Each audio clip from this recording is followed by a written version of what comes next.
અને આ એક એવું મંદિર છે ને, આ મંદિર કે વર્ષો જૂનું તો ખરું જ, પણ કહેવાય ને તમે કંઈક માંગો અને કંઈક મળી જાય છે. અને આ મંદિરે જો તમે માંગો છો ને તો પૂરું તો થઈ જાય છે, પણ આ મંદિરની આજુબાજુ જોશો ને તમે તો એટલો બધો કચરો છે અને એટલું બધું છે ને કે એની કોઈ વાત જ નથી. આપણા વડોદરાની અંદર બસ એક જ છે કે જેટલા પણ નેતાઓ છે ને, જેટલા પણ નેતાઓ, આ હું ખુલ્લી ચેલેન્જ આલું છું કે જેટલા પણ નેતા છે ને બસ એમના ખીજા ભરે છે. શું ખીજા ભરે છે? આ બધું જો પતરા મારેલા છે, આ સાઈડ જો બધો કચરો છે, અને મંદિરની પાછળ પણ હું બતાડું કે બધે કચરો છે. હવે આગળ કોઈ જોવા નથી આવતું, કશું નહીં, બધા ખજા ભરે છે. હવે આગળ બોલ લગાવેલા છે કે આપણું મંદિર આ દેખાતું નથી, આ બધે જ કચરો છે.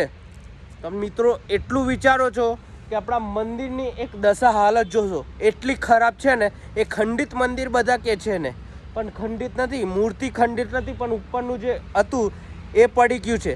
તો આપણે બધાએ થઈને બધાનો સપોર્ટ લઈને, હું વડોદરાનો એક એવો નાગરિક છું, તો તમે બધા પણ મને હેલ્પ કરજો. તો આપણે આ મંદિરનું નિરાકરણ આપણે જરૂર કરશું કે વડોદરાની અંદર કેટલા પણ મંદિરો છે એ બધાનું નિરાકરણ કરશું ને આ વાત જાતે વડોદરાની અંદર હું ફેલાઈશ.